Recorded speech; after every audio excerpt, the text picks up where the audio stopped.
Hello friend, मैं आनंद राज। आप सबों के बीच देखिए, आज हम सीटेट का जो 2022 में एग्ज़ाम देंगे। देखिए, बीएड फर्स्ट ईयर वाले जो बिहार यूनिवर्सिटी में एग्ज़ाम दे दिए हैं, बीएड सेकेंड ईयर वाला दोनों वाला फॉर्म फिलअप कर सकते हैं, समझे, क्योंकि आपका एग्ज़ाम हो गया है।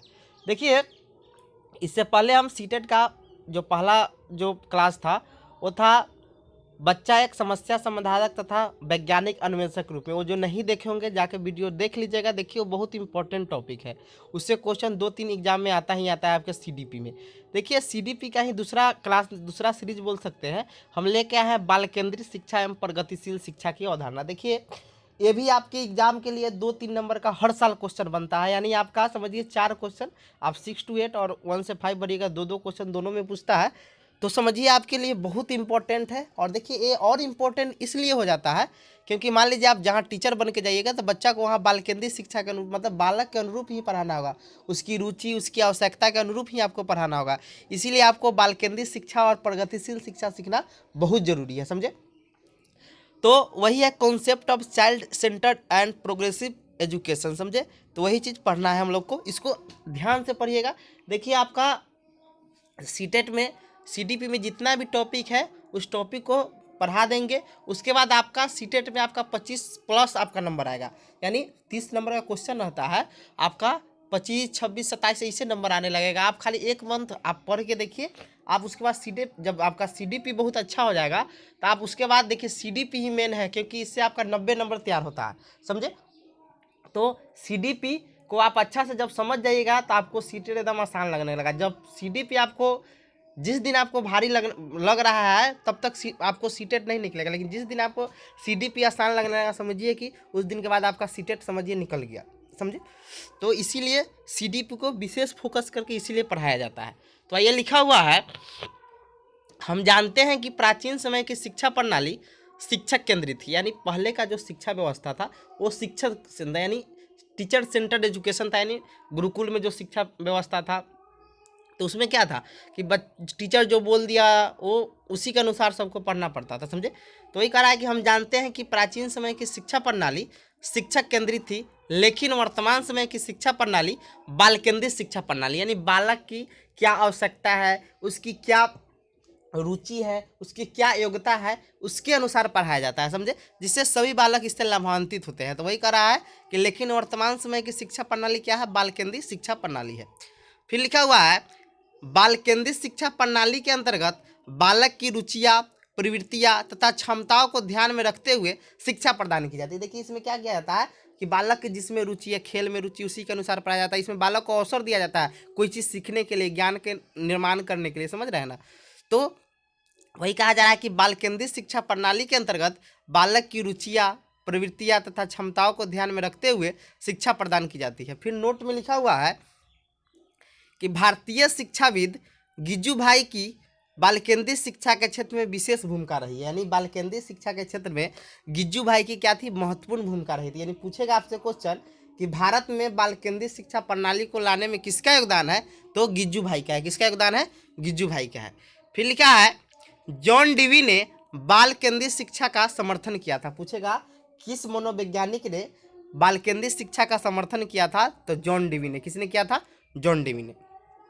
फिर लिखा हुआ है, बाल केंद्रित शिक्षा का श्रेय शिक्षा मनोविज्ञान को दिया जाता है। देखिए, शिक्षा मनोविज्ञान को क्यों दिया जाता है, इसमें लिखा है कि बाल केंद्रित शिक्षा का श्रेय शिक्षा मनोविज्ञान को दिया जाता है, जिसका उद्देश्य बालक के मनोविज्ञान, बालक के मनोविज्ञान आपको क्या है, उसकी रुचि, प्रवृत्ति, यही सब आवश्यकता को समझते हुए शिक्षण की व्यवस्था करना तथा उसकी अधिगम संबंधी कठिनाइयों को दूर करना है।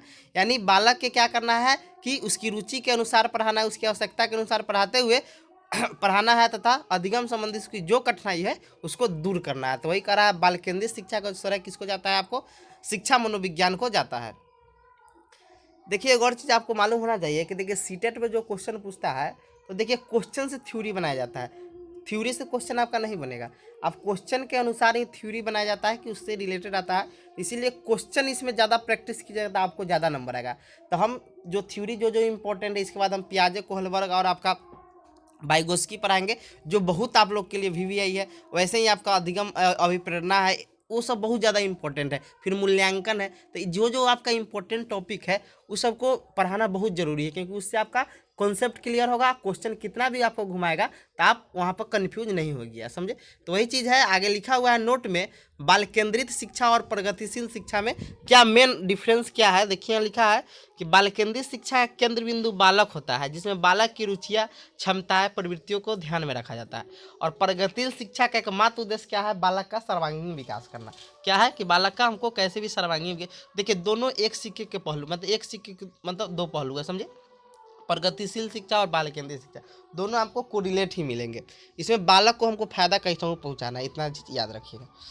फिर लिखा है नोट में कि मोंटेसरी शिक्षा को भारत में लाने का श्रेय गिज्जू भाई को जाता है। मोंटेसरी शिक्षा बोले या बाल केंद्रित बोले, दोनों में गिज्जू भाई का बहुत योगदान था। तो वही कह रहा है कि मोंटेसरी शिक्षा को भारत में लाने का श्रेय गिज्जू भाई को जाता है।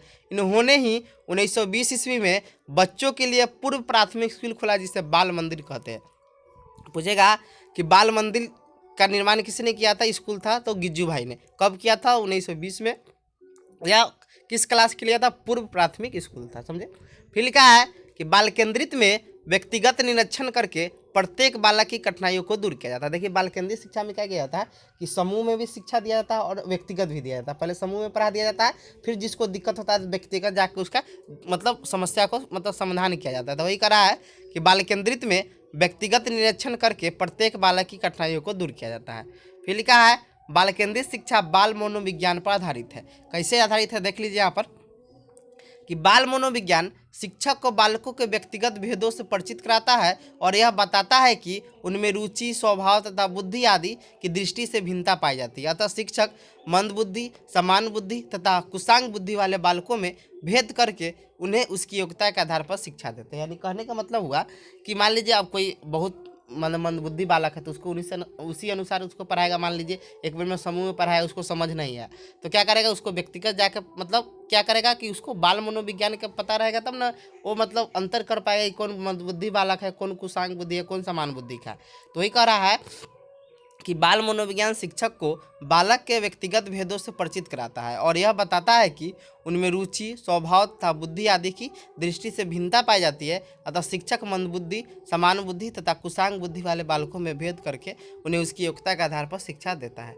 अब देखते हैं नोट में लिखा है बाल केंद्रित शिक्षा में छात्रों को सामूहिक तथा व्यक्तिगत दोनों प्रकार से शिक्षा दी जाती है। यानी कहने का मतलब हुआ कि बाल केंद्रित शिक्षा में छात्रों को क्या किया जाता है, सामूहिक रूप से तथा व्यक्तिगत दोनों प्रकार से शिक्षा दी जाती है। आइए हम नोट में लिखा हुआ है बाल केंद्रित शिक्षा का मुख्य उद्देश्य बालक का सर्वांगीण विकास करना है तथा बालक में हस्तपरक गतिविधियों पर बल देना। हस्तपरक मतलब अपने हाथ से जो काम करे, जिससे उससे मतलब वो चीज़ अपने हाथों से करके सीखे, समझे।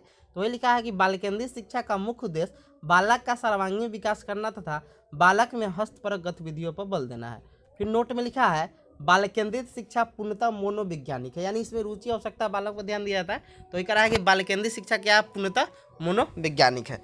फिर लिखा है कि आज के समय को केवल शिक्षा और शिक्षा पद्धति के बारे में नहीं बल्कि शिक्षार्थी के बारे में भी जानना होता है।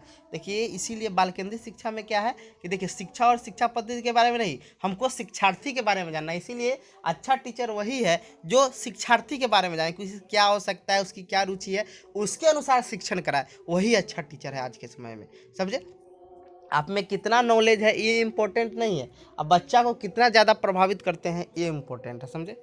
फिर लिखा है उसी का है जानना होता है क्योंकि वर्तमान समय की शिक्षा प्रणाली विषय प्रधान या शिक्षण प्रधान न होकर बाल केंद्रित है। वही चीज़ कह रहा है कि आज के शिक्षक को केवल शिक्षा एवं शिक्षा पद्धति के बारे में नहीं बल्कि शिक्षार्थी के बारे में भी जानना होता है, क्योंकि वर्तमान समय की शिक्षा प्रणाली विषय प्रधान या शिक्षक प्रधान न होकर बाल केंद्रित है।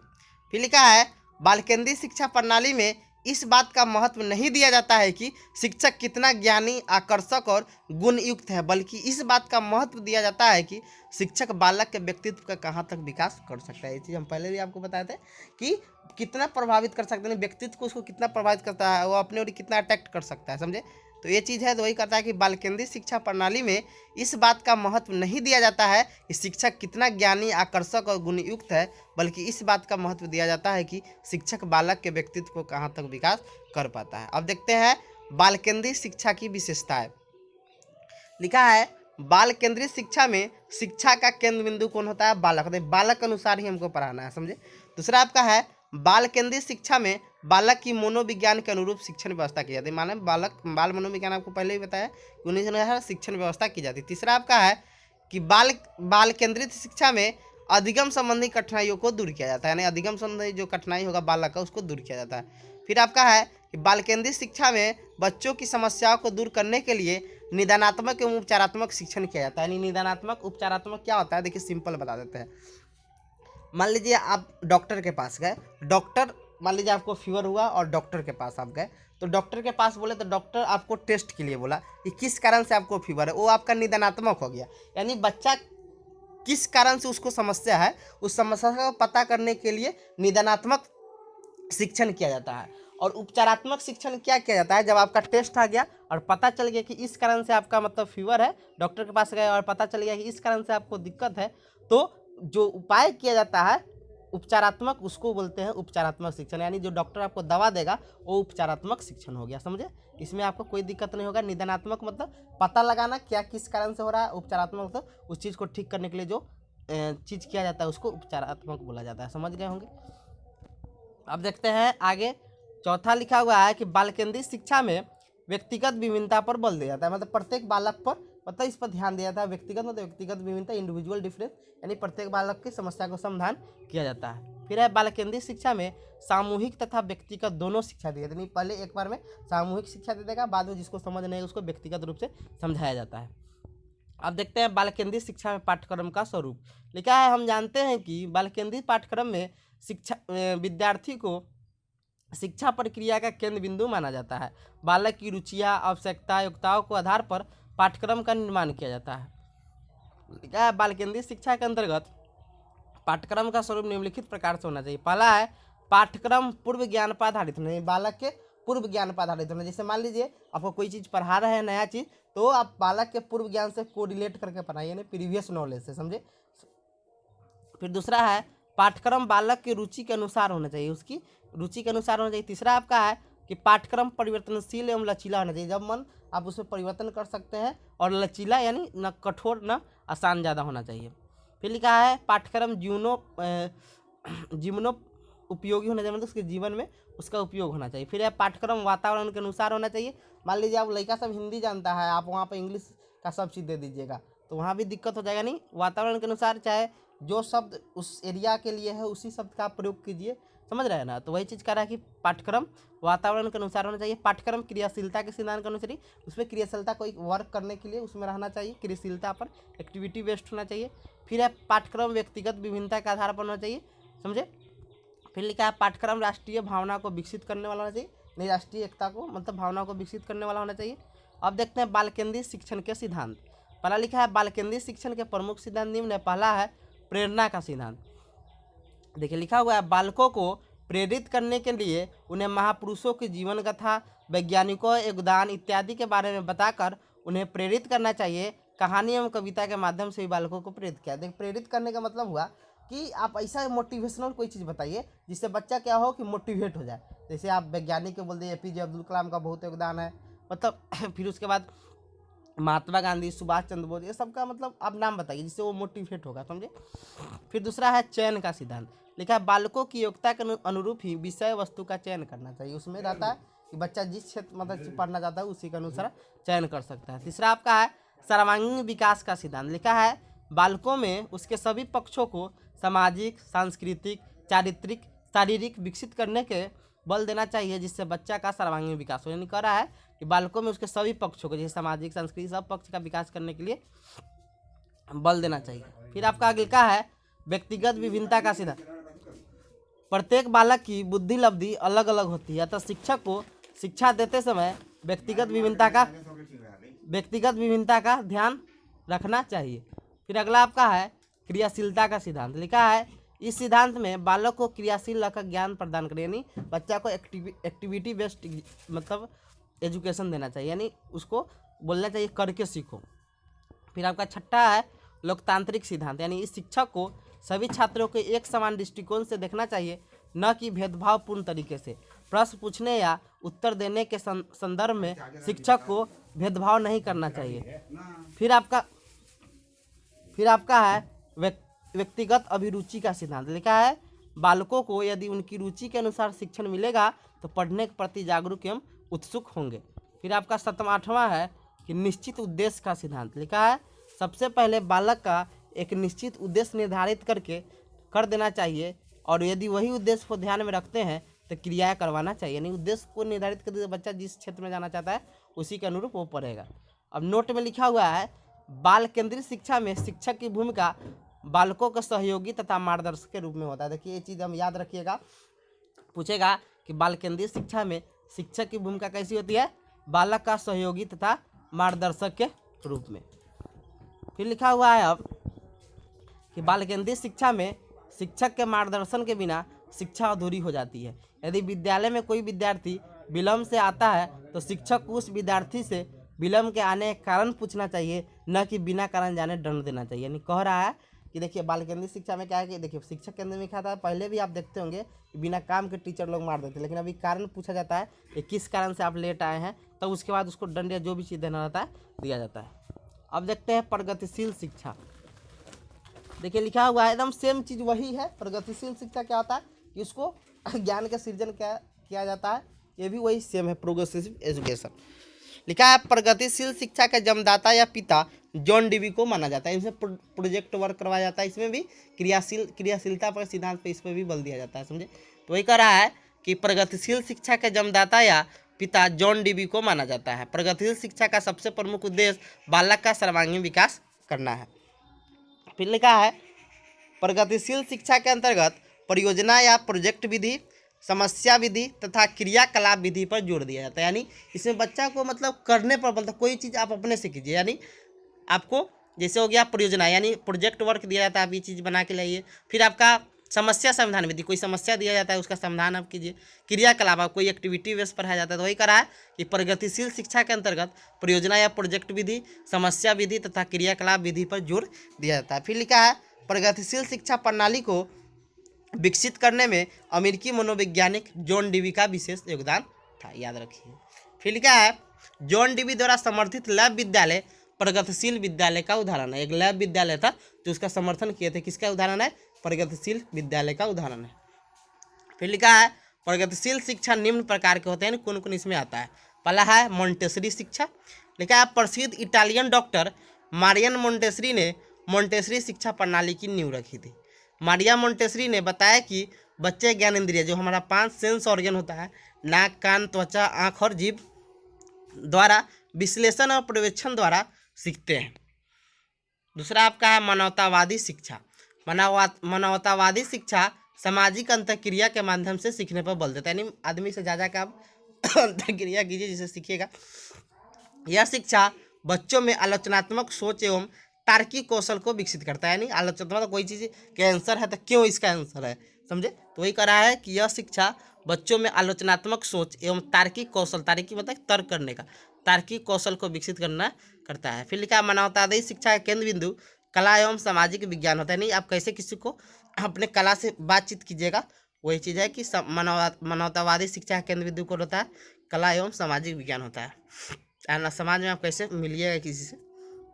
फिर लिखा है संरचनावादी शिक्षा। लिखा है संरचनावादी या रचनावादी शिक्षा बालकों के सृजनात्मकता पर आधारित है। यानी सृजनात्मकता रचनात्मक भी इसको बोलते हैं हम लोग। यह शिक्षा अधिगम तकनीक एवं प्रायोगिक अधिगम के माध्यम से करके सीखने में बल देता है। यानी कह रहा है कि तकनीक और प्रायोगिक मतलब एक्सपीरियंस अनुभव के आधार पर आप सीख सकते हैं। अब देखिए ये तो आपका खत्म हो गया। देखिए थ्योरी कम पढ़ना है सीटेट में, आपको ज़्यादा क्वेश्चन से ही थ्योरी बन जाएगा, समझे। देखिए एक और चीज़ बताते हैं, इसमें हम कम क्वेश्चन दिए हैं, लेकिन इसका हम 2011 से लेकर 2021 तक जितना भी इस चैप्टर से क्वेश्चन पूछा हुआ है आपका बाल केंद्रित शिक्षा और आपका प्रगतिशील शिक्षा से, उस पर हम क्वेश्चन आपको ज़्यादा करेंगे। इसमें 10-12 ही क्वेश्चन होगा। देखिए बाल केंद्रित को हम 2-3 नाम से जानते हैं। एक होता है आपका शिक्षक केंद्रित शिक्षार्थित केंद्रित शिक्षा, या उसी को बोलते हैं अधिगमकर्ता केंद्रित शिक्षा, समझे। तो 2-3 नाम है, इसमें क्वेश्चन में आएगा, आप क्लियर हो जाएगा। पहला क्वेश्चन आपका है कि बाल केंद्रित शिक्षा शास्त्र का अर्थ है। देखिए पहला ऑप्शन है शिक्षक द्वारा बालकों का आदेश देना। क्या देखिए आदेश जहाँ भी शब्द मिले ऑप्शन काट दीजिएगा। निगेटिव वर्ड यही देखिए सीटेट में क्या होता है कि क्वेश्चन बड़ा बड़ा रहता है और क्वेश्चन को छांटा जाता है। जिस दिन आपको क्वेश्चन में ऑप्शन छांटने आएगा कि नहीं होगा, समझिए कि आपका सीटेट उसी दिन निकल गया। समझ रहे हैं ना। तो शिक्षक द्वारा बालक को आदेश देना, जहाँ ही मिलेगा वो काट दीजिएगा, समझे। वो बाल केंद्रित शिक्षा में होगा ही नहीं, गलती हो गया। दूसरा ऑप्शन आपका है कि बालक के अनुभव, देखो अनुभव जहाँ भी बालक के बोलेगा ना उसकी आवाज़ों को प्रमुखता देना, वो आंसर होता है। समझ रहे हैं। तो ये सही हो सकता है, लेकिन तीनों हम ऑप्शन चारों पढ़ेंगे। अगले का है निर्धारित सूचना का अनुसरण करने में बच्चों को अनुसरण या अनुकरण जहाँ भी रहे वो भी ऑप्शन, अनुकरण नहीं कराना है बच्चा को, समझे। चौथा आपका है कि कक्षा में सारी बात सीखने के लिए शिक्षक को आगे आगे बढ़ना।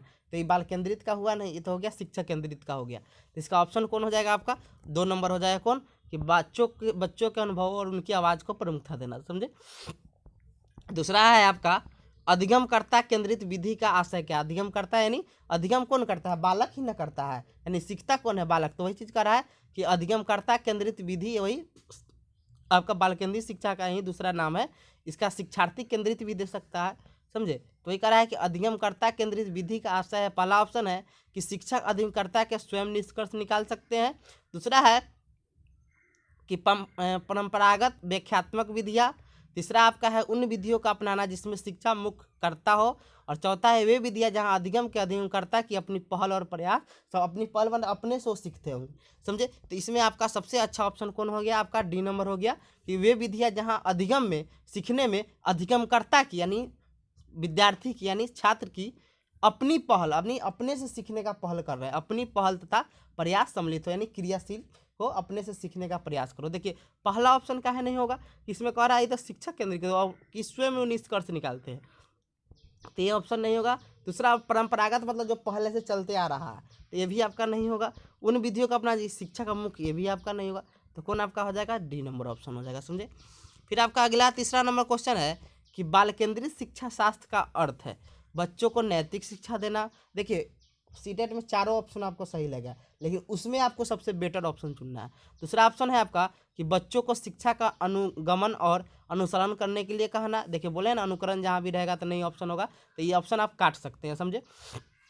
तीसरा है कि बच्चों की अभिव्यक्ति और उनकी सक्रिय भागीदारी को महत्व देना। देखिए जहाँ भी सक्रिय भी आपको शब्द मिलेगा सीटेट में, आंसर आपका वही 100 होता है। अभिव्यक्ति भी रहे, बच्चों की अभिव्यक्ति मतलब बोलने की आज़ादी देंगे, समझे। तो आपका इस सी नंबर सबसे करेक्ट लग रहा है, लेकिन हम चारों पढ़ेंगे।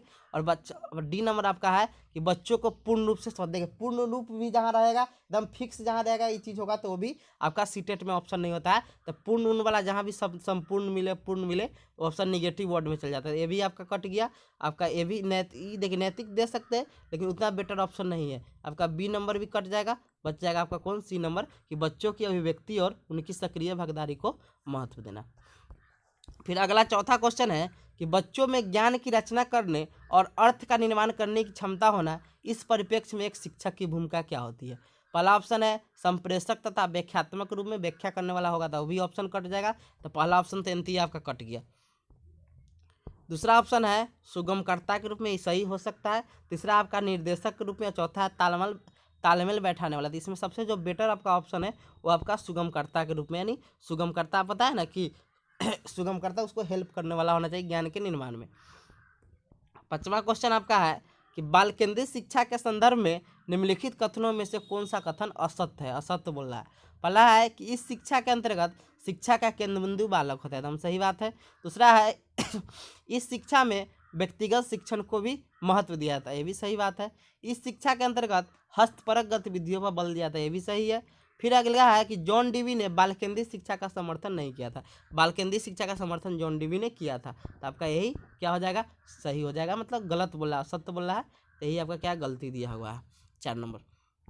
फिर छठा क्वेश्चन आपका है कि किस मनोवैज्ञानिक का यह कथन है कि शिक्षा एक त्रिध्रुवीय प्रणाली है जिसके अंतर्गत शिक्षक बालक में पाठ्यक्रम। याद रखिएगा, देखिए जो आपका जॉन डीवी थे, जॉन डीवी वो बोले थे शिक्षा क्या है, एक त्रिध्रुवीय प्रक्रिया है, यानी बाल केंद्रित शिक्षा को त्रिध्रुवीय प्रक्रिया बोलते हैं।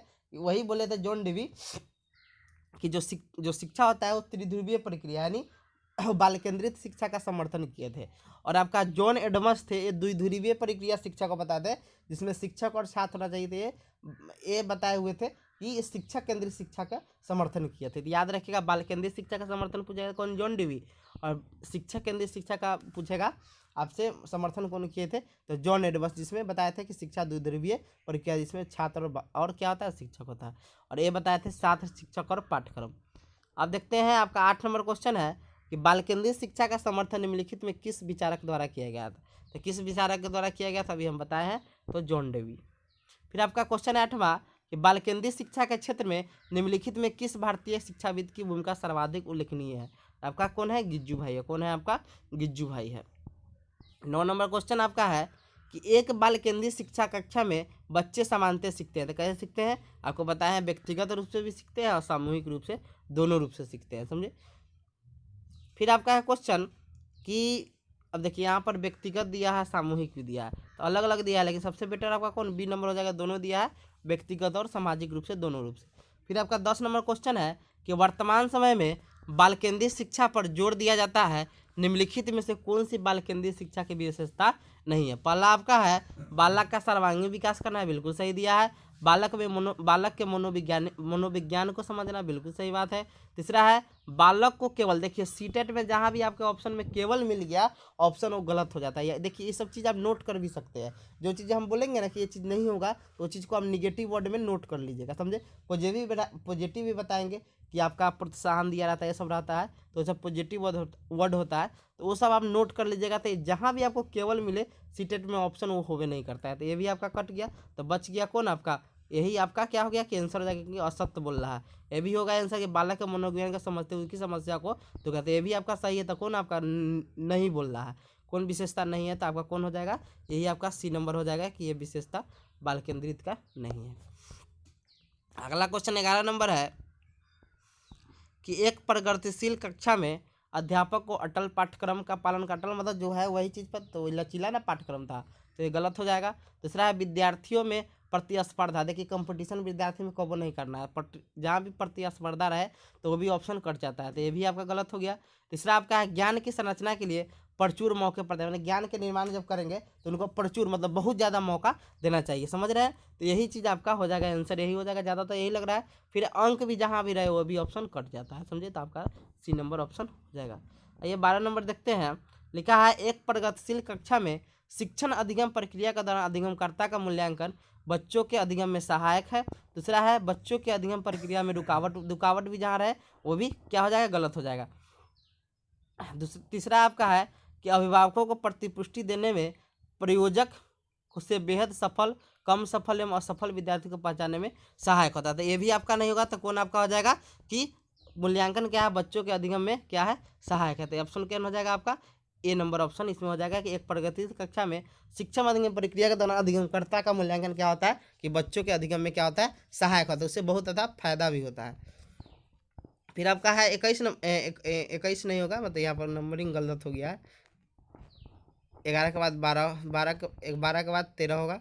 लिखा है कि एक प्रगतिशील कक्षा में व्यक्तिगत विभिन्नताओं को किस प्रकार देखा जा सकता है। पहला है अध्यापन अधिगम प्रक्रिया की परियोजना के लिए महत्वपूर्ण है। दूसरा है अधिगम की प्रक्रिया में बाधा, बाधा भी जहाँ रहेगा वो ऑप्शन कट जाता है। तीसरा है अध्यापक के पक्ष में असफलता, ये तो होगा नहीं, सब निगेटिव वर्ड है। योग्यता आधारित समूह, योग्यता आधारित भी नहीं आप बना सकते, समझे। अब समूह कैसे बना दिया कि तेज बच्चा का समूह है, ये भोतवा का समूह है, भुत्थर का, वो ऐसे नहीं होता है, तो ये गलत हो जाएगा। तो ऑप्शन आपका क्या हो जाएगा, ए नंबर ऑप्शन हो जाएगा क्या कि अध्यापन अधिगम माने पढ़ाने लिखाने समय एक परियोजना के लिए महत्वपूर्ण है, समझे। फिर आपका अगले का है 20 नंबर है, 20 मतलब आगे है कि प्रगतिशील शिक्षा में बच्चों को किस तरह से देखा जाता है, निष्क्रिय अनुकारकों के रूप में, सक्रिय अन्वेषकों के रूप में। आपको हम बोले थे ना कि जहाँ भी आपको सक्रिय शब्द मिले आंसर वही सीटेट में होता है, तो यहाँ पर क्या हो जाएगा, सक्रिय अन्वेषकों के रूप में, यानी खोज, सक्रिय अन्वेषक मतलब खोज करने वाला, यानी सक्रिय मतलब हमेशा खोज करने वाला के रूप में। ये सब तो होगा नहीं, पढ़ने में लग रहा है कि इस ऑप्शन होगा, तो इसका आंसर कौन हो जाएगा आपका, बी नंबर हो जाएगा। फिर लिखा है कि एक प्रगतिशील कक्षा में विद्यार्थियों के द्वारा ज्ञान की संरचना की जाती है, सही हो सकता है। दूसरा है विद्यार्थी का निष्क्रिय, जहाँ भी रहे निष्क्रिय, जहाँ भी रहे ऑप्शन गलत हो जाता है, यानी निगेटिव वर्ड हो गया।